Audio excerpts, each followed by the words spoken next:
Hello, everyone, and welcome back to They Don't Teach This in Law School. I'm Charlie Mann of law firm Alchemy, and I have a guest on here who actually, before he and I became friends, I tried to get him on the podcast. He absolutely rebuffed me over and over again. I'm kidding, of course. We just had the hardest time scheduling an opportunity to talk. But as I launched law firm Alchemy and I started getting on LinkedIn more frequently, this was someone who just kept showing up. Like, I kept seeing people commenting on the post, so he kept showing up in my feed, which was like, seems like an interesting individual, big voice in the space, looking to make connections, opening up to new relationships. And we'll probably talk about it at some point, how it went from me sort of lurking in the liking the post space to now having an actual friendship and relationship with this individual. He is, and this is only the beginning phrase, he does ghostwriting for lawyers on LinkedIn, but he actually is expanding much more, something else we may touch on. A true entrepreneur and a great friend. Tony Albrecht, welcome to the show. Thanks, Charlie. And we did have a challenge getting the pod on the schedule, but I'm glad we made it work. I think, let's see here, it's about somewhere between 15 to 16 weeks after first request. Here we are actually talking on the show. Of course, we've had lots of conversations outside of that space, but it gives me the opportunity to ask you the question, what is one thing they don't teach you in law school? Having been through a fair amount of the back catalog, going to stay away from the ones about how to build a firm or how to find clients or how to run a business. And I think the one that sticks out for me reflecting is I don't think law school does a very good job of preparing law students to navigate their careers. From an overarching, what do you want your career to look like perspective, this could have just been me and my own idiosyncrasies and shortcomings, but I think that was one thing that we didn't learn much in law school. Yeah. Okay. So, I mean, you actually went to law school, and I'm curious to know how the career shifted over time. But you speak to not setting a career path. Like, what was that actually like, and what should they have done?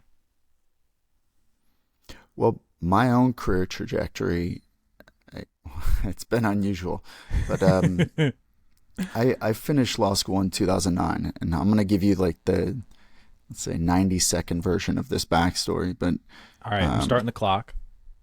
Yes, please do. Well, and of course, you've heard a lot of this already, but for the benefit of folks who have no idea who I am, I finished law school in my hometown of St. Louis in 2009. Height of the Great Recession. Best job offer I had out of school was for working with a solo practitioner on the island of Guam. So I ended up spending a year on the island of Guam. Another part of my story is alcoholism. And by the time I finished law school, my drinking had really gotten out of control. Ended up, I write about this on LinkedIn, my Guamanian jail cell moment, Thanksgiving night of 2009, which was my rock bottom as an alcoholic. I started putting in the work on trying to understand what had brought me to that point where I'm lonely, overweight, and very egocentric as a brand new lawyer on an island 10,000 miles from home. And that process led to my last drink, which was May 29th, 2010, which is central to how the rest of my life has unfolded since then. But I share all that, say that after a year on Guam and sort of getting my head on straighter, whether or not it's on head straight at all remains to be seen. I went back to St. Louis and ended up falling into, I basically got an opportunity to join a firm on the defense side, doing insurance litigation. And essentially that's what I spent much of the next 10 plus years doing. but there wasn't a whole lot of intention for me in how all that happened. And to your question about what should law school have done, I do think that there's a lot of work that, and this isn't just law students, right? This is young people in general.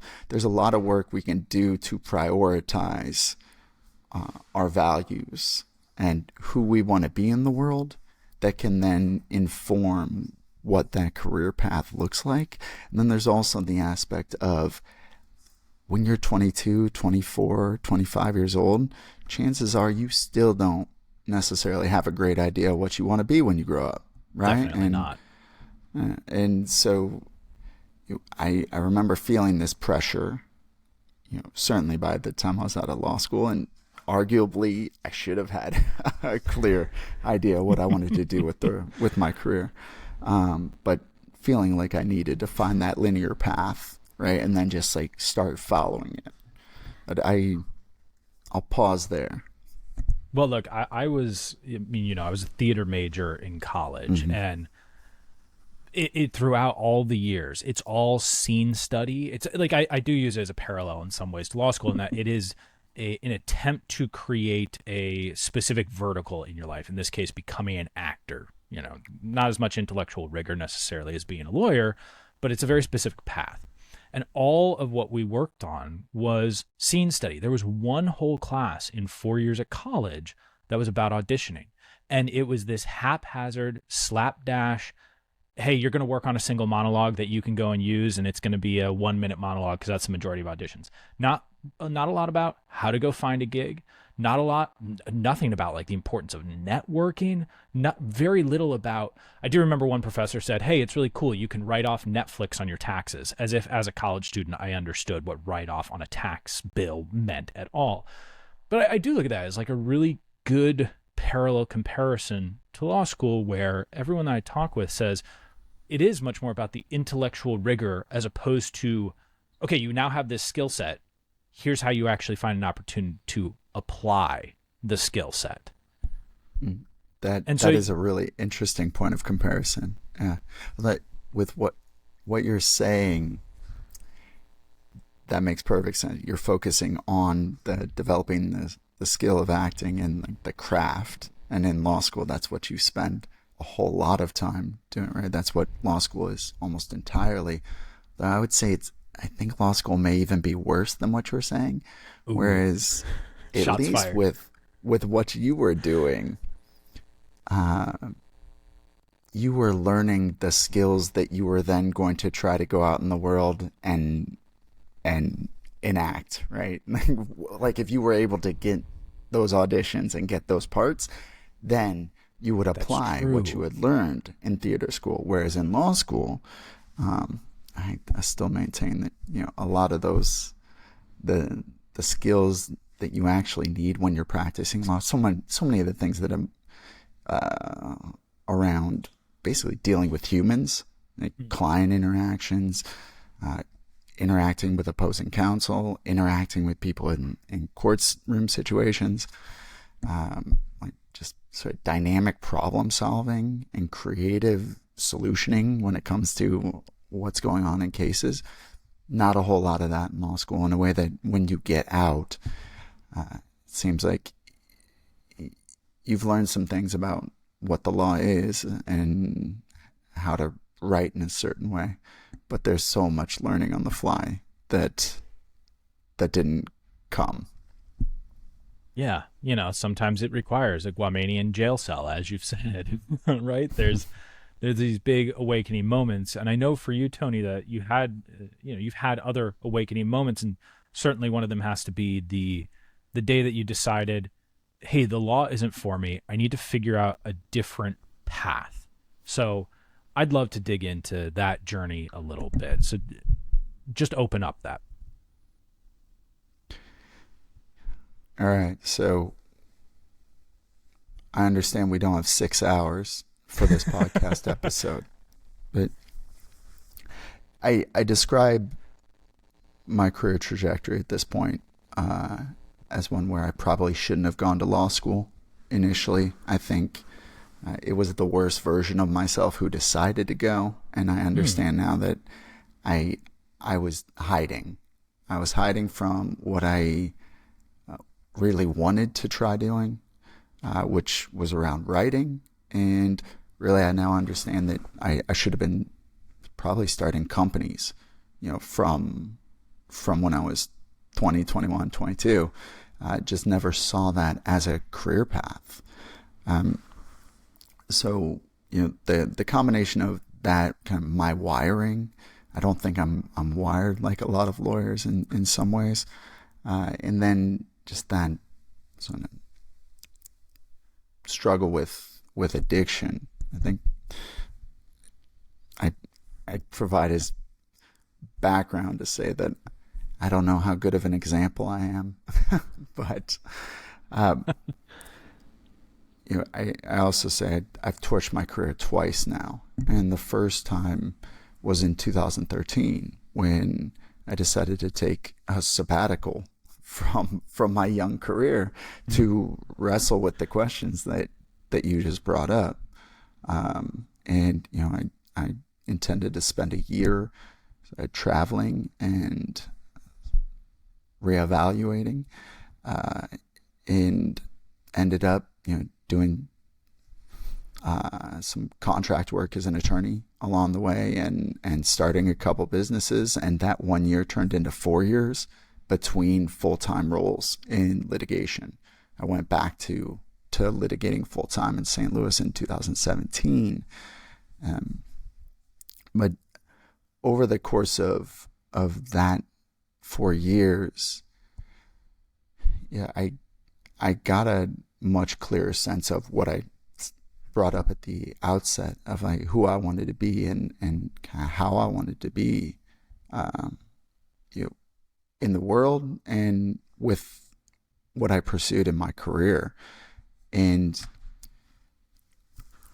we can unpack anything you want about what those 4 years looked like, but it looks like there's a bunch of bucket list stuff. I spent time in 24 countries, met the woman who would become my wife at a meditation retreat in the Indian Himalaya, which is a lovely story.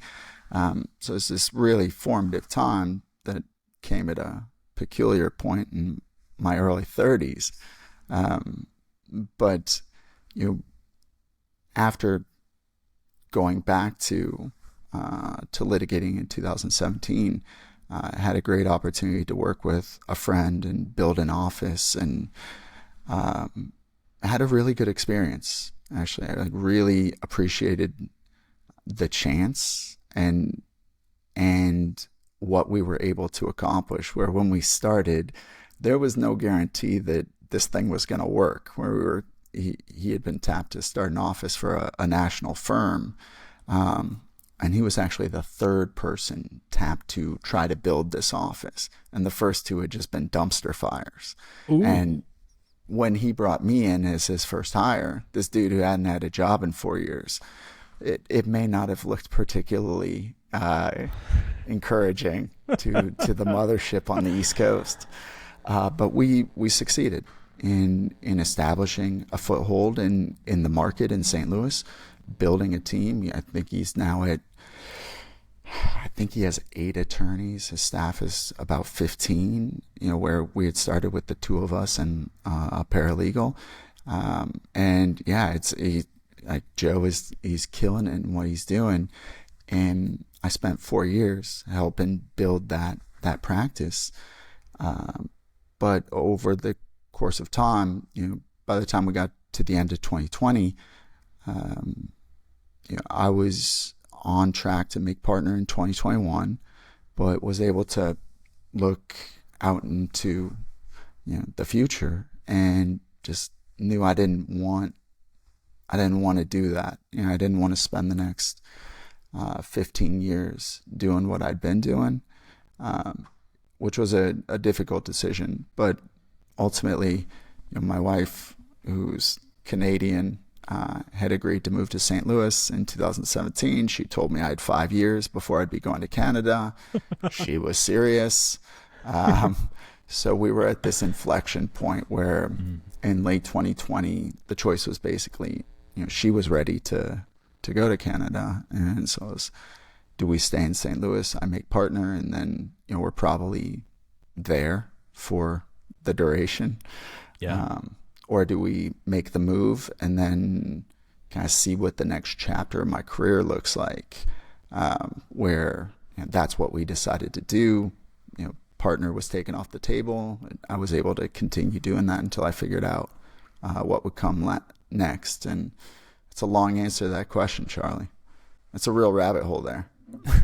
Well, what I see throughout it, Tony, is like this really interesting intersection of reinvention and a search for identity, which is huge in working with law firm owners, especially law firm owners who have who really believe in themselves as entrepreneurs, is the reforging of an identity. You've put in a lot more work by taking the time away than probably the average law firm owner would take, because they have that active business. So I don't know, I'd be really interested in lessons learned in that 4-year window when there was the contract work going on and you're seeking you're seeking yourself in there. What experiences, what takeaways for the law firm owner of today should they go visit? Like, what's the best of list for a law firm owner who's thinking, who am I and who do I want to be going forward? That is an excellent question. And that's something I spend a fair amount of time on now, right? With my business Contender, where ultimately what we do is help like attorneys, who for the most part are the owners of their firms, get clear on this personal branding aspect, right? Of developing their business, which is as to the best of my understanding, about getting intentional about who you want to be, about the change you're trying to make, and then thinking about kind of what message you share, topics you talk about in public, how you talk about them, how you want people to feel when they engage with you, who you're trying to talk to, and put all this stuff together in a coherent, cohesive brand, in a way that you could talk about it in a way that doesn't feel like work, right? Because it's just you expressing what you're here to do, right? In a way that can resonate with the people you're trying to talk to. So I love that discussion of brand, Tony, because when you hear the word brand, people start to think of manufacturing that side of them. I'm going to manufacture my brand. I'm going to look at, I remember for a long time, I looked at people like Dan Kennedy, and I tried to figure out how can I be more like Dan Kennedy without understanding that Dan's value system is not diametrically opposed to me, but it's enough that the Venn diagram doesn't overlap in an extreme fashion. How do you deal with the brand that you're developing versus, and maybe aspirational brand versus the reality of your brand? Yeah, that's an awesome question too. I had that same understanding or conception of branding as something manufactured or synthetic, maybe even a little sleazy. And just this idea of personal branding, which I'm not even sure I'd heard that term before, maybe 2.5 years ago. Sounds about right. Yeah, and what I've come to see is personal branding isn't about manufacture. It's about discovery. That's, it's about through digging into some of these questions about who you're trying to be, what the values are that guide how you go through the world, who you're trying to show up for, whether it's your family, whether it's your clients, whether it's your team, just how you want to show up for those people, And when you come to the end of your career, the end of your life, what impact do you want to have made?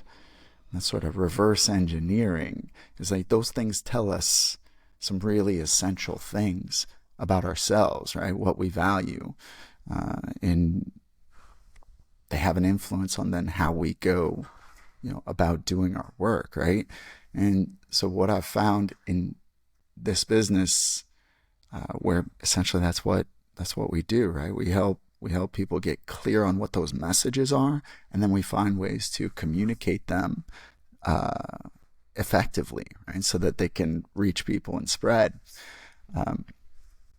It's been fascinating to me to see that because when I started a year ago, it'll be a year this week actually that I've been full-time building Contender. That wasn't totally obvious to me, Charlie, that's what was going to happen, that we were going to be able to help our clients get that personal brand dialed in. Well, frankly, that they'd be up for doing that, and then that we would be able to effectively communicate it. But what I've found is, like our wheelhouse when it comes to clients is mission-driven leaders. So it's people who are on a mission. They do have some change that they're trying to make, and that could be build the best law firm I can, right? And it could be other things on top of that as well.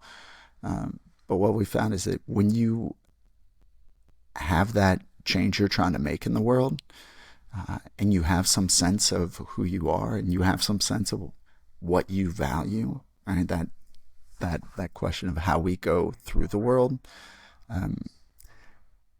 the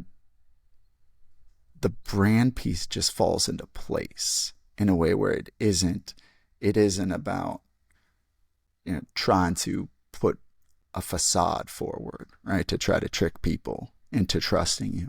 It's just sharing who you are and what you care about in a way that message can naturally meet people in the middle in a way that resonates. Okay, so that's the sharing what you care about. I know that there are a lot of law firm owners, Tony, that go, well, no one's going to care about this particular thing that I care about, so they decide not to share. How do you handle that? Yeah, so obviously my wheelhouse is LinkedIn. I started posting there a couple of years ago.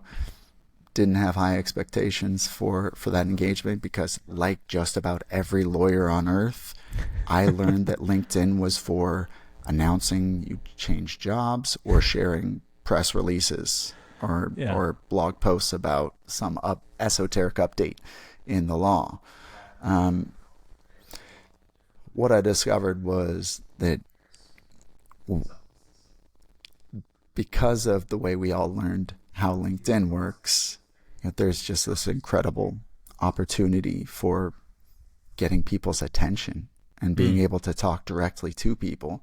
Is the LinkedIn algorithm is looking for things that are interesting, and very little of what I just described, of what we think LinkedIn is for, is interesting, right? So if you're willing to show up and say something interesting, then you have this ability to punch above your weight class almost immediately, right? Because there's all this attention collected. We're all there, and very few people are saying anything that really all that many people are interested in engaging with, right, or spending time with. So when I think about the opportunity for lawyers, we have this understanding. In addition to LinkedIn, we have this understanding of what lawyers look like and sound like when they are talking to the outside world, right? And it's the stuff on billboards, it's the stuff on the TV and the radio spots. I mean, that stuff it's fine. Like it helps with name awareness, right? It has a role. You got to get your brand awareness out there. You got to get your name out there. People have to be aware that you exist. Yes. What we have the ability to do here in the connection economy is to share our message in more dynamic ways, right? And social media gives us this opportunity. And LinkedIn, obviously I'm biased, but the opportunity there is tremendous, where if you are just willing to show up and talk about what drives you, and it could be a lot of different things. It could be your family. It could be a special project that you're working on. It could be how you're building your law firm, your business, your team. Like people like, Ryan McKean is somebody who comes up a lot on LinkedIn, an attorney out of Connecticut. Scott He's been on the Snelling's. show. Yeah. He has been. Ryan Yeah. and Scott has, right? As Yes. well. Yeah. So like both of them, Scott has been doing it more recently. They're showing up and they're sharing their perspectives. And it's by sharing the perspectives that people, both you get that name and brand awareness, but then you also get people interested in what you do, right? And you're able to build affinity in a way that if you're just doing the things that people think it's for, or saying, I'm thrilled to announce, or we got this verdict, without showing the person sharing the information, right? Showing the details and the experiences and the insights, the stories behind those announcements, you're really leaving a lot on the table. So one thing I've definitely noticed about LinkedIn, and you've helped me up my own game there. I mean, literally, I look back, Tony, and when I first kind of went in on LinkedIn about 4.5-ish months ago, like my average engagement rate per post was 2 or 3 reactions per post and no comments whatsoever. And fast forward, 14 weeks, 16 weeks, give or take, and it is closer to 10x that over the course of, just a few months. And part of that is because, yes, I knew what I wanted to talk about, but one of the things that you helped me out with and going through Justin Welsh's course helped me out with was how to deliver that in an algorithm-friendly and reader-friendly format. So I'm curious from the tactical side of, I have a good story to tell. How do you actually tell it on LinkedIn? Yeah, that's a great question. And Justin Welsh's operating system is the course that I did when I started paying attention to LinkedIn 2+ years ago. It had a huge impact on me. I don't think I would be here having this conversation with you about this had I not done that. Wow. And I offer that as a prelude to say that, some of the ideas are not my own, for sure. I've learned a ton from other people. But when it comes to how to put things out on LinkedIn in a way that can get more engagement, one huge piece that we were just touching on is show your point of view. Right? It's we feel this need to focus on the subject matter, focus on showing the expertise, focus on the information or the event happening, right? The event that caused us to post, without showing the person doing the posting.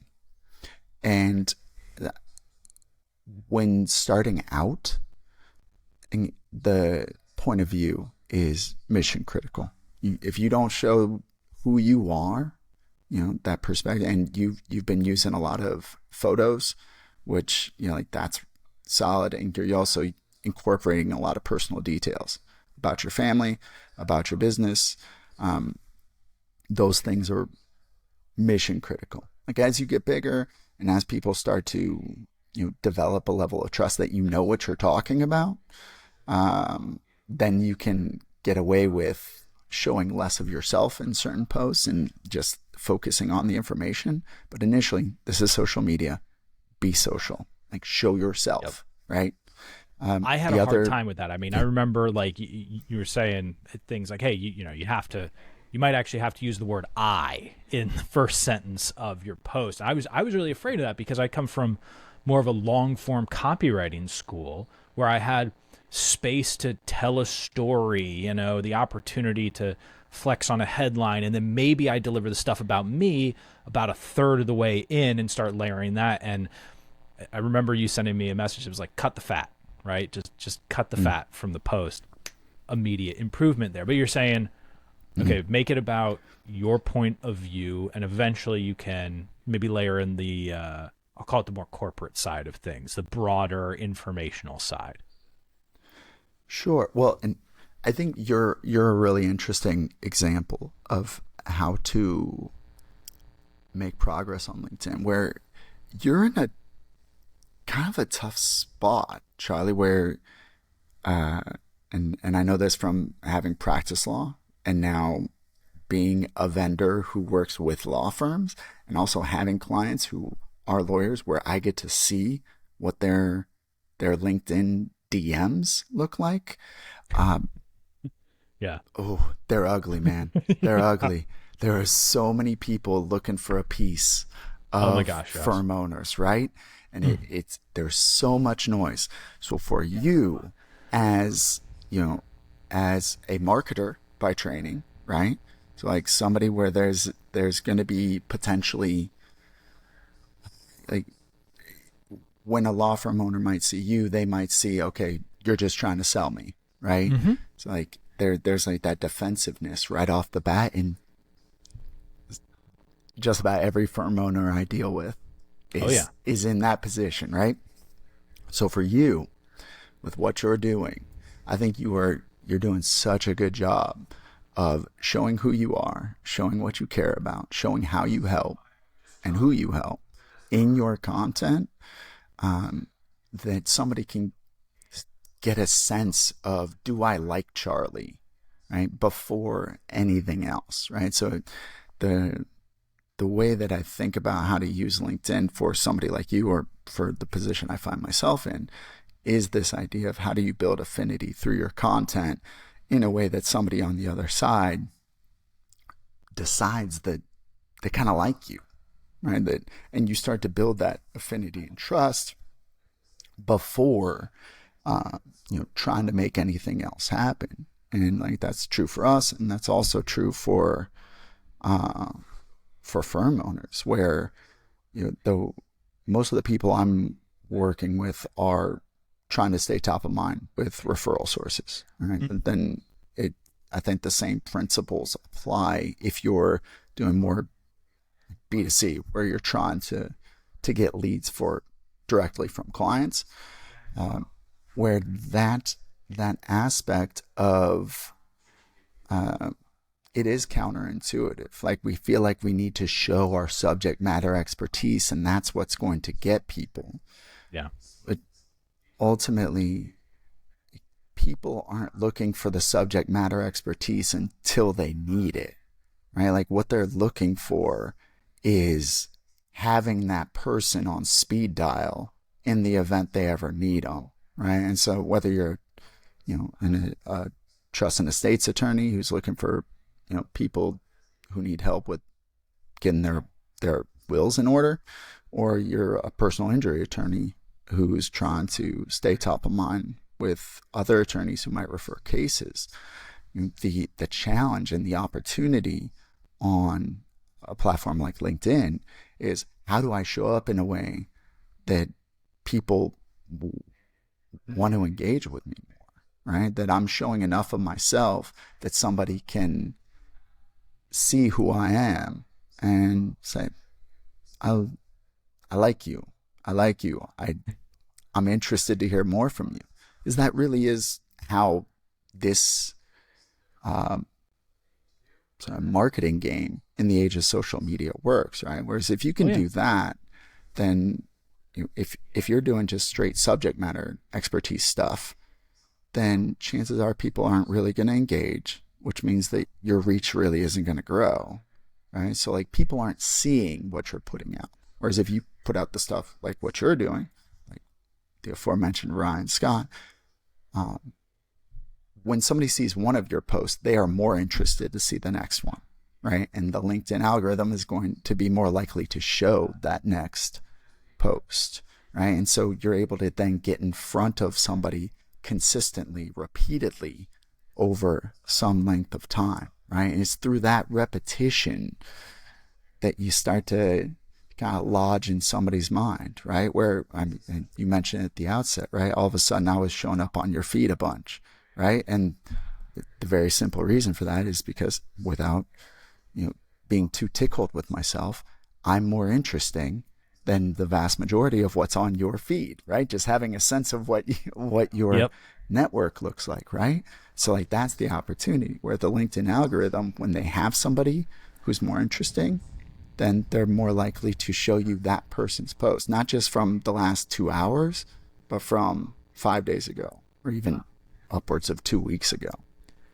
That's what always astonishes me is the compounding effect, Tony, of LinkedIn is I do have posts from like 2 weeks ago now that I will get comments on. I'm like, oh, those are interactions where the half-life of what I put out on LinkedIn is far greater than the half-life of, say, a tweet or a Facebook post or something on Instagram, where after a week, it's like it's dead. It just doesn't exist. But on LinkedIn, that stuff still exists. It's still showing up. And like you said, if someone comes in for that first stage engagement on a post and they react to it, comment or whatever, you're right. Suddenly the next day they log in, oh, they're going to see my post from 2 days ago. And then they're going to scroll down a little bit and see a post from a week ago. And I'm just there. And that is something that I have found very different and pleasant about LinkedIn. It doesn't always get it right. Like there are times where I interact with something and I'm like, but not too much of that person. Like let's chill it just a little bit. But for the most part, it does sort of say, hey, I'm going to cycle this person in, give it about 48 hours. If I see you really liking this person, I'll keep going with it. But after 48 hours, I'll back off, right? It's not like YouTube. The YouTube recommended algorithm is, oh, you watched a video on how to change a light bulb. I'm pretty sure the only thing that you want for the next week are videos on how to change light bulbs. Like that was a one-off. YouTube, please, let's chill on it. So LinkedIn, it's not right. And actually, it's interesting to see that LinkedIn has become much more of a platform of choice over the last couple of years. I mean, as COVID hit, it seemed like a lot of legitimate networking, legitimate connection, and enjoyment of it as a social platform changed over the last few years. Why do you think LinkedIn is in this growth phase, essentially? Yeah, you're spot on in terms of the growth of the platform. And this is something I've been studying to some extent. Like, was LinkedIn like this 7 years ago and I just didn't see it, or did something change? And I'm pretty sure that the answer is something changed. And I think why LinkedIn has exploded, and there are roughly 900 million users around the world at this point, and the percentage that posts content with any consistency is still, to my understanding, less than 5%.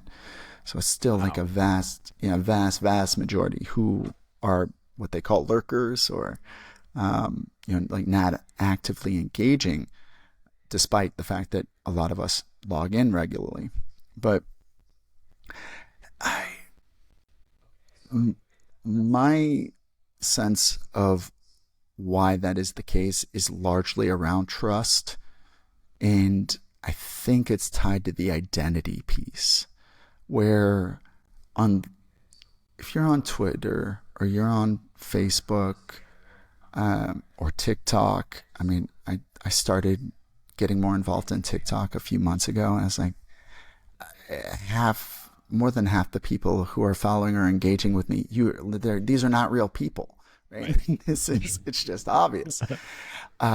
So I think like in this time where there's so much noise and there's so much of it is fraught when it comes to our online engagement, like LinkedIn's commitment to identity, to your being able to have a level of confidence that when I'm looking at Charlie, like, you are who you say you are, right? I really think that that's been the key in this time where so much trust is eroded on the other platforms, and that comes with its own challenges to like engaging on LinkedIn, but that's another rabbit hole. But I mean, ultimately, I think that's what it has been, where it's like, because we have a level of confidence in the identity piece, and then I guess the other piece of it is that I think because it's the professional networking site,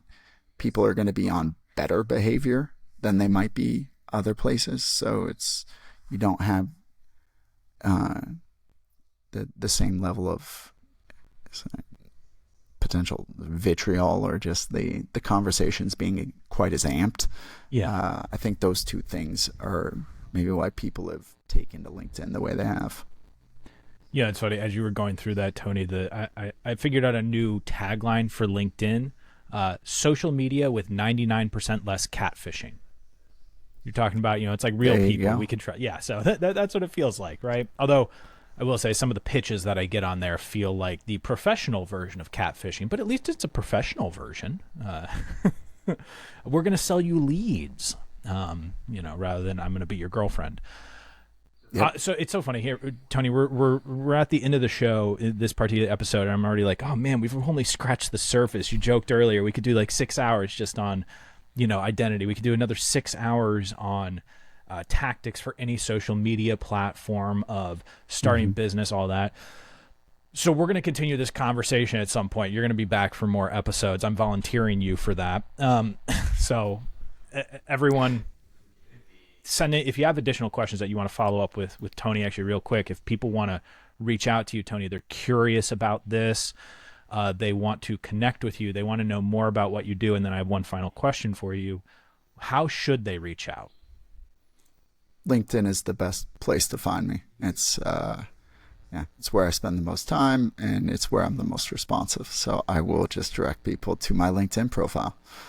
Awesome. It'll be in the show notes, so make sure you go down to the show notes. Click on there. You probably already have the app on your phone, and follow Tony right away. You may end up finding yourself running 40 miles out in the middle of Colorado at some point. Look, there's like a whole other story that we could go down with here. Yeah. Maybe after we do the event, I'll have you back on for another episode and we can talk about some of that. So Tony, my last question for you is, what are you reading, watching, and listening to these days? You want one of each of those? One of each. Picking. One of each? Okay. So I just finished, I guess audiobooks. Do audiobooks fall in the listening category, huh? I will let the guest, I always let the guest decide. Audiobooks, it's long form, so we can call it reading. Okay. All right. Well, so I just finished 10X is Easier Than 2X, which a book by Ben Hardy and Dan Sullivan, and basically about how to scale a business, or really scale mindset in a way that then can help scale business. And I'm guessing, have you read that one yet? Oh yeah. I have my copy right down here, right next to me. Yeah, I've a few of those ideas, and we'll dig into, I think, in other contexts. But yeah, that one is an awesome read. I'll say that's what I'm listening to, what I'm reading. I'm reading the new Hormozy book, $100 Million Leads. Mm-hmm. Again, so I'm in a scaling business mindset, and what I'm watching, I haven't really been watching. I watched the Paw Patrol's movie, the new Paw Patrol's movie on Saturday. That's an honest answer right there. Yeah, that's what I did. Yes, my 4-year-old and my 2-year-old. Yep. You're right. You're right in the thick of that stuff. I'm fortunate to be on the other side of Paw Patrol at this point. Although my kids never really got that into it. We were an Octonauts family, if that reference makes any sense to anyone. I'm a fan of the Octonauts. I think the Octonauts are really solid. We've also been big on Frozen 2 recently. We're looping that one as well. Well, there's a whole other diatribe that we could go down. But Tony, I so appreciate you being here for this, and I look forward to having you back for more conversations like this one in the future. Name the location, and I'm there. Awesome. Thanks, Charlie. We'll see y'all in the next episode of They Don't Teach This in Law School.